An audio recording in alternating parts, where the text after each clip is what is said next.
प्यारे बच्चों, नेट की अव्यवस्था के कारण थोड़ा सा व्यवधान उत्पन्न हो गया। मैं पीछे के क्रम से इसको जोड़ते हुए खड़ी बोली गद्य के विकास के क्रम को आगे बढ़ाते रहे हैं। वस्तुतः खड़ी बोली का विकास 10वीं शताब्दी से माना जा सकता है। इस समय में एक रचनाकार हुए जिनका नाम था हेमचंद्र सूर्य। उन्होंने शब्दानुशासन की रचना की। इसके अतिरिक्त नरपति नाल का विसल देव रासो और अमीर खुसरो की पहेलियों में भी हम खड़ी बोली का प्राचीनतम रूप देख सकते हैं। अमीर खुसरो की तो जो भाषा थी उसमें खड़ी बोली का प्राथमिक रूप ही झलकता था। उनका कथन है एक थाली मोती से भरा, सबके सिर पर औंधा भरा, चारों ओर वह थाली फिरी, मोती उसमें एक न गिरे। यह एक पहेलिया थी, मुकरी थी, जो उन्होंने आकाश के संदर्भ में कही थी। खड़ी बोली गद्य का सचमुच हमें प्रथम दर्शन सम्राट अकबर के दरबारी कवि या समकालीन कह सकते हैं कवि गंग की रचना चंद छंद वर्णन की महिमा में मिलती है। यद्यपि प्रथम रचना को लेकर के विद्वानों में मतैक्य नहीं है। कुछ लोग इनको मानते हैं, कवि गंग को चंद छंद वर्णन की महिमा को प्रथम रचना मानते हैं। तो एक दूसरा वर्ग भी है जो जटमल की गोरा बादल की कथा को मानते हैं। लेकिन निष्कर्ष रूप से यही सर्वमान्य निष्कर्ष निकला कि कवि गंग की रचना जो है चंद छंद वर्णन की महिमा को ही प्रथम रचना स्वीकार किया गया है। इसके अतिरिक्त राम प्रसाद निरंजनी की रचना योग वशिष्ठ को भी खड़ी बोली के प्रारंभिक अवस्था की रचना के रूप में उल्लेख किया जाता है। हिंदी के गद्य के विकास में 4 लेखकों का अविस्मरणीय योगदान है, जिनके योगदान को हम कभी भूल नहीं सकते। ये 4 नाम हैं। पहला है मुंशी सदा सुखलाल, जिन्होंने सुखसागर की रचना की। दूसरा नाम नहीं, गलती, इसको सुधार लिया जाए। मुंशी सदा सुखलाल जिन्होंने सुखसागर की रचना की। इंसा अल्लाह खां जिन्होंने रानी केतकी की रचना की। तीसरा है लल्लू लाल जिन्होंने प्रेम सागर की रचना की। और चौथे हैं सदल मिश्र जिन्होंने नासिक केतोपाख्यान की रचना की। यहाँ एक बात उल्लेख करना और ज़्यादा समाचीन होगा कि मुंशी सदा सुखलाल जो कि कंपनी में नौकरी करते थे, 65 वर्ष की जब उनकी अवस्था हो गई तो उन्होंने उस कंपनी की नौकरी को त्याग पत्र मार करके वह भगवत भजन के लिए प्रयाग की ओर प्रस्थान कर गए और वहाँ पर रह करके साहित्य साधना में तल्लीन हो गए। और उन्होंने श्रीमद् भागवत के आधार पर एक खड़ी बोली गद्य में एक रचना की और उसी का नाम रखा गया सुखसागर। इन्हीं से प्रेरणा ग्रहण करते हुए लल्लू लाल ने भी भगवत गीता के 10वें स्कंद को आधार मान करके प्रेम सागर की रचना की। तो इस प्रकार से इन 4 रचनाकारों का मुंशी सदा सुखलाल, इंसा अल्लाह खां, लल्लू लाल और सदल मिश्र का हिंदी गद्य के विकास में उन्नायकों में इनका अग्रिम पंक्ति में नाम लिया जाता है। इसके उपरांत भारतेंद्र जी से पहले हिंदी खड़ी गद्य बोली के विकास की 2 धाराएं प्रचलित थी। एक धारा का नेतृत्व राजा शिव प्रसाद सिंह सितारे हिंद करते थे और उनकी गद्य में अरबी, फारसी, उर्दू के शब्दों का मेल था। तो दूसरी धारा का नेतृत्व करते थे लक्ष्मण सिंह, जिनकी भाषा संस्कृत निष्ठ थी। इसी समय भारतेंदु जी का अवतार हुआ और उन्होंने इन दोनों धाराओं के मध्य से एक नई धारा का सूत्रपात किया ब्रजभाषा के रूप में। और इसी कारण उनकी रचनाओं में जहाँ पर सरलता है, सुबोधता है, सर्वग्राह्यता का गुण है। भारतेंद्र ने गद्य के विकास के लिए अनेक अपनी पत्र पत्रिकाएँ निकाला। कवि वचन शोधा, हरिश्चंद्र मैगजीन इनकी प्रमुख रचनाएं हैं। इसके अतिरिक्त इन्होंने एक अपनी टोली बना रखी थी, जिससे कि हाँ हिंदी गद्य की विविध विधाएँ फली फूली। इनकी टोली में पंडित प्रताप नारायण मिश्र, बालकृष्ण भट्ट, बद्री नारायण चौधरी, राधा कृष्ण गोस्वामी आदि लोग सम्मिलित। इस युग की कई रचनाएं और पत्रिकाएं बहुत ही महत्वपूर्ण की हैं। स्वयं भारतेंदु जी की कवि वचन सुधा, हरिश्चंद्र मैगजीन, प्रताप नारायण मिश्र की ब्राह्मण, बालकृष्ण भट्ट की हिंदी प्रदीप, और इसी प्रकार से अन्य आनंद कादम्बिनी, बद्री नारायण चौधरी, प्रेमघन की आनंद कादम्बिनी इस युग की प्रथम बहुत महत्वपूर्ण पत्र पत्रिकाएं हैं जिनका हिंदी गद्य के विकास में अद्भुत योगदान रहा है। भारतेंदु युग के पश्चात द्विवेदी युग का आगमन होता है। तो भारतेंदु युग चूँकि हिंदी गद्य के सूत्रपात का नवजागरण काल था, एक नई चेतना हमारे अंदर आई थी और यहीं से सुव्यवस्थित रूप से आधुनिक गद्य की शुरुआत हुई, जिसमें ब्रजभाषा का पुट था, देशी शब्दों का पुट था। द्विवेदी युग में लेकिन व्याकरण से संबंधित अनेक त्रुटियां भारतेंदु युग में रह गई थी। इनका ही निराकरण द्विवेदी युग में हुआ, जिसका नेतृत्व पंडित महावीर प्रसाद द्विवेदी के द्वारा किया जा रहा था। उन्होंने भारतेंदु युग में जो व्याकरण संबंधी त्रुटियां रह गई थी उसका निवारण किया। भारतेंदु ने जो हिंदी गद्य के विकास की जो नींव रखी थी, उस पर इन्होंने गद्य के विकास का भव्य महल निर्मित किया और इस प्रकार से हिंदी गद्य के विकास में द्विवेदी युग का अपना अद्भुत योगदान था। इस युग की कतिपय प्रमुख पत्र पत्रिकाएं हैं। सरस्वती 1900 में प्रकाशन शुरू हुआ। 1903 में महावीर प्रसाद द्विवेदी इसके संपादक रहे और 1920 तक के इस संपादक का दायित्व का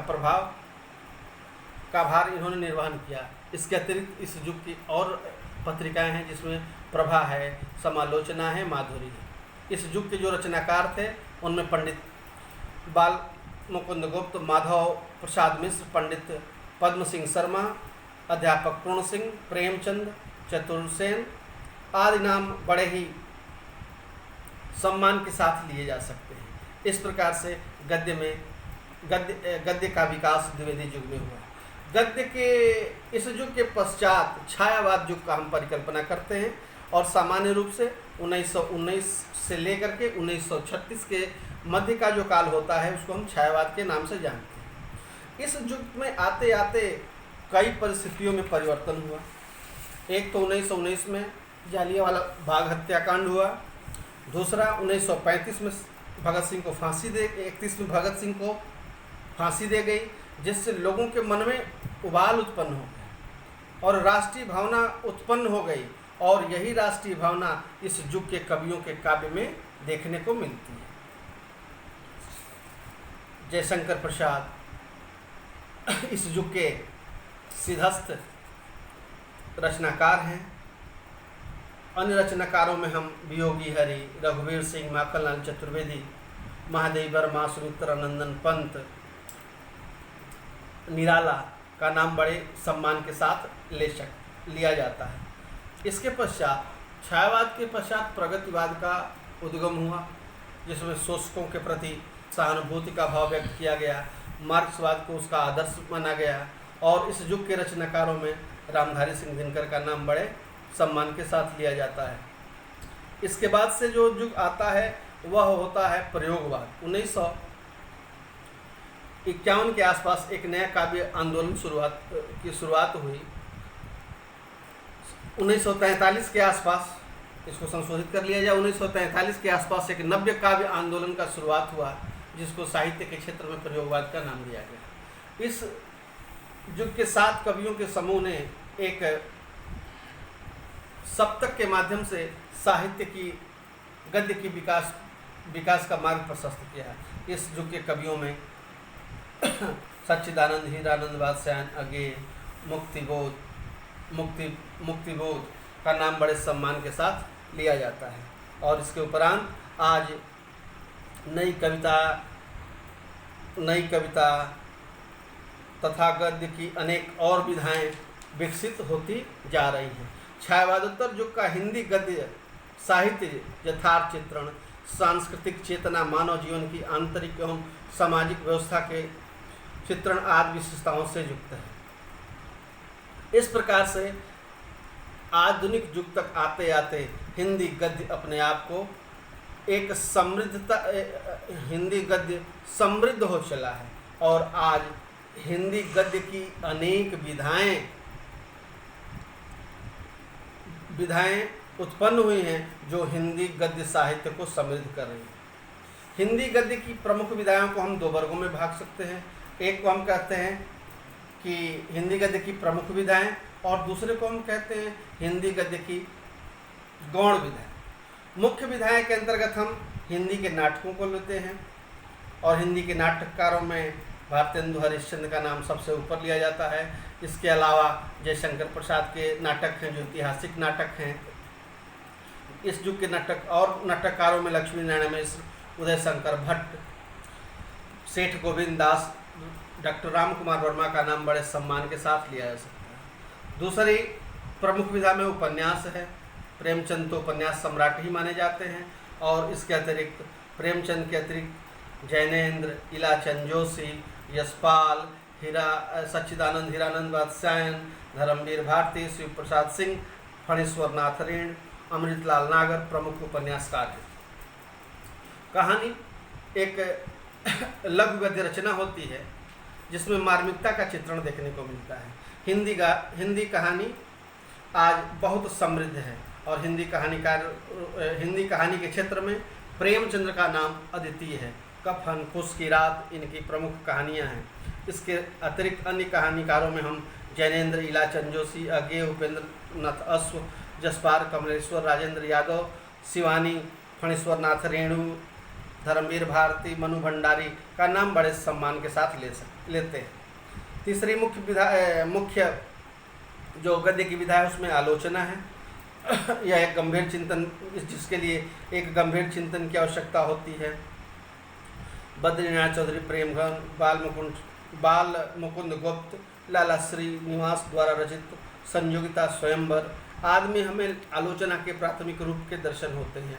और आज के सफल समर्थ रचनाकारों में रामचंद्र शुक्ल, आचार्य हजारी प्रसाद द्विवेदी, गुलाब राय, पंडित नंद दुलारे वाजपेयी, डॉक्टर नगेंद्र, डॉक्टर रामविलास शर्मा का नाम बड़े सम्मान के साथ लिया जा सकता है। निबंध के क्षेत्र में अनेक साहित्यकारों ने निबंध की श्रेय वृद्धि की है। प्रमुख निबंध भारतेंदु युग के प्रमुख निबंधकारों में स्वयं भारतेंदु हरिश्चंद्र, प्रताप नारायण मिश्र, बालकृष्ण भट्ट, बद्रीनाथ चौधरी प्रेमघन, महावीर द्विवेदी युग में आए तो महावीर प्रसाद द्विवेदी, श्याम सुंदर दास, शुक्ल युग में रामचंद्र शुक्ल, चंद्रधर शर्मा गुलेरी का नाम बड़े सम्मान के साथ लिया जाता है। यह हिंदी की प्रमुख विधाएं हैं। इसके अतिरिक्त हिंदी गद्य की गौड़ या इसी को हम कह सकते हैं प्रकीर्ण विधाएं कौन कौन सी हैं, तो इसके अंतर्गत जो नाम आते हैं वह जीवनी है। पहला है जीवनी। किसी व्यक्ति की जीवन गाथा को ही हम जीवनी कहते हैं। जब कोई रचनाकार किसी व्यक्ति के जीवन की जन्म से लेकर के मृत्यु तक की घटनाओं का क्रमबद्ध वर्णन प्रस्तुत करता है तो साहित्य की वह विधा जीवनी कहलाती है। प्रमुख जीवनी लेखकों में बनारसी दास चतुर्वेदी प्रथम जीवनी लेखक इनको माना गया है। गंगा प्रसाद पांडे, अमृत राय जो प्रेमचंद के पुत्र थे, इन्होंने जीवनी लिखी। प्रेमचंद की कलम का सिपाही डॉक्टर रामविलास शर्मा, विष्णु प्रभाकर, रामनाथ सुमन आदि उल्लेखनीय। विष्णु प्रभाकर ने एक रचना लिखी है जो बहुत ही लोकप्रिय रचना हुई है और वह है आवारा मसीहा। आत्मकथा ये प्रकीर्ण या गौड़ विधाएं के अंतर्गत। आत्मकथा एक ऐसी साहित्यिक विधा होती है जिसमें लेखक अपने जीवन की विविध घटनाओं का वर्णन स्वयं करता है। आत्मकथा लेखकों में श्याम सुंदर दास की मेरी कहानी, राहुल सांकृत्यायन की मेरी जीवन यात्रा, वियोगी हरि का मेरा जीवन प्रवाह, पांडे वेचन उग्र की अपनी खबर, हरिवंश राय बच्चन की आत्मकथा सर्वाधिक लोकप्रिय आत्मकथा के रूप में मानी जाती है। उनकी आत्मकथा है क्या भूलूं क्या याद करूं, नीड़ का निर्माण फिर। इसी प्रकार से बाबू गुलाब राय की एक आत्मकथा भी बहुत मशहूर हुई जिसका नाम था मेरी असफलताएं। अब यात्रावृत्त, जैसा नाम है कि यात्रा, जब कोई रचना, मनुष्य का यह स्वभाव है, यात्रा करना उसका स्वभाव है। सैर कर दुनिया की गाफिल जिंदगानी फिर कहाँ, जिंदगानी गर रही तो नौजवानी फिर कहाँ। यात्रा के करते करते मनुष्य ज्ञान के दुर्लभ स्रोतों को ढूंढ निकाला है। जब कोई पर्यटक या साहित्यकार अपनी अविस्मरणीय यात्राओं का सजीव वर्णन करता है तो वह यात्रावृत्त कहलाता है। प्रमुख यात्रावृत्त वाले लेखकों में राहुल सांकृत्यायन, रांगे राघव, जसपाल, रामवृक्ष बेनीपुरी, देवेंद्र सत्यार्थी कुछ महत्वपूर्ण यात्रावृत्त लेखक और उनकी रचनाएं निम्नोक्त हैं। किन्नर देश में, हिमालय परिचय राहुल सांकृत्यायन का है। आज का जापान भदंत आदंत कौशल्यायन की रचना है। सुदूर दक्षिण में सेठ गोविंदास, धरती गाती है, यह देवेंद्र सत्यार्थी की रचना है। इसी प्रकार से एक महत्वपूर्ण यात्रावृत्त है रांगे राघव का तूफानों के बीच में, कई बार यह आ चुका है। और यात्रावृत्त में एक और नाम अत्यंत महत्वपूर्ण है जिसको हम कहते हैं रामवृक्ष बेनीपुरी, और उनका एक महत्वपूर्ण लोकप्रिय यात्रावृत्त है पैरों में पंख बांध कर। तो इस प्रकार से यह यात्रावृत्त का एक संक्षिप्त इतिहास है। एक गद्य की एक नूतन विधा आजकल चल पड़ी है जिसको हम गद्य गीत कह सकते हैं, जिसमें रचनाकार अपनी प्रेम को, अपनी भक्ति को कल्पना चित्रों के माध्यम से व्यक्त करता है। और इस प्रकार के गद्य गीत या गद्य काव्य का सूत्रपात करने का श्रेय राय कृष्ण दास के रचना साधना संग्रह को जाता है। इसके पश्चात वियोगी हरि ने तरंगिणी नामक गद्य गीत का भी सृजन किया। प्रमुख गद्य गीतकारों में राय कृष्णदास, वियोगी हरि के अतिरिक्त आचार्य चतुर्दिन शास्त्री, वृंदावन लाल वर्मा, सच्चिदानंद हीरानंद बादशाह नगी का नाम बड़े सम्मान के साथ लिया जाता है। संस्मरण एक गौड़ रचना है, गौड़ विधा है। संस्मरण, जब लेखक किसी के साथ रहा हो, निकटता से उससे आत्मीय संबंध स्थापित किया हो, और उस संसर्ग में रह करके जब वह किसी विशिष्ट प्रसिद्ध प्रिय व्यक्ति के जीवन की घटनाओं को याद करते हुए रचना करता है, शब्दांकित करता है, तो साहित्य की वह विधा संस्मरण कहलाती है। संस्मरण के क्षेत्र में जो नाम सर्वाधिक महत्वपूर्ण हैं उनमें हैं श्री राम शर्मा, महादेवी वर्मा, रामवृक्ष बेनीपुरी, कन्हैयालाल मिश्र प्रभाकर, देवेंद्र सत्यार्थी, बनारसी दास चतुर्वेदी आदि का नाम विशेष रूप से उल्लेखनीय है। रेखा चित्र, जब केवल रेखाओं की सहायता किसी वस्तु व्यक्ति का चित्रण किया जाता है तो वह चित्रकला का विषय बन जाता है। और जब रचनाकार शब्दों के माध्यम से कोई चित्र प्रस्तुत कर देता है तो वही साहित्य के क्षेत्र में रेखा चित्र के नाम से जाना जाता है। और प्रमुख रेखा चित्रों में जो साहित्यकारों का नाम लिया जाता है उनमें महादेवी वर्मा, प्रकाश चंद्र गुप्त, रामवृक्ष बेनीपुरी, कन्हैयालाल मिश्र प्रभाकर, विष्णु प्रभाकर, विश्वमोहन का नाम विशेष रूप से उल्लेखनीय है। साहित्य के एक नव्य विधा है जिसको हम कहते हैं रिपोर्टाज। रिपोर्टाज शब्द रिपोर्ट शब्द से बना है। रिपोर्ट का तात्पर्य है कि किसी घटना का यथार्थ विवरण प्रस्तुत करना। एक समय था जब युद्ध के मैदान में जाकर के वहाँ की घटनाओं को प्रस्तुत किया जाता था और उसे ही उस रिपोर्टिंग को ही रिपोर्टाज कहा गया। प्रमुख रिपोर्टाज लेखकों में जिनका नाम बड़े सम्मान के साथ लिया जाता है उसमें उनकी रचनाएं हैं लक्ष्मीपुरा, शिवदान सिंह चौहान, तूफानों के बीच, रांगे राघव, स्वराज्य, अल्मोड़ा का बाजार, बंगाल का अकाल, प्रकाश चंद्र गुप्त की रचनाएं हैं। पहाड़ों में प्रेममयी, संगीत उपेंद्र नाथ अश्व तथा गरीब और अमीर राम नारायण उपाध्याय। रिपोर्टाज के बाद एक महत्वपूर्ण और गौड़ विधा है जिसका नाम है डायरी। डायरी एक ऐसी विधा होती है जिसमें दैनिक जीवन की अनेक घटनाएं घटती रहती हैं, हमारे मन को प्रभावित करती हैं और कुछ घटनाओं का हमारे हृदय पर अस्थायी प्रभाव हो जाता है। तो जब कोई साहित्यकार तिथिवार किसी घटना का वर्णन करता है तो वह विधा साहित्य की डायरी कहलाती है।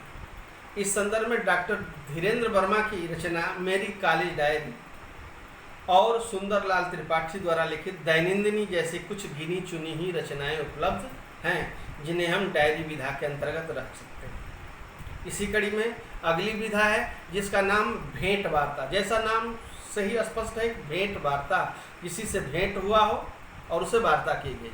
आज की शब्दावली में उसको हम इंटरव्यू कह सकते हैं।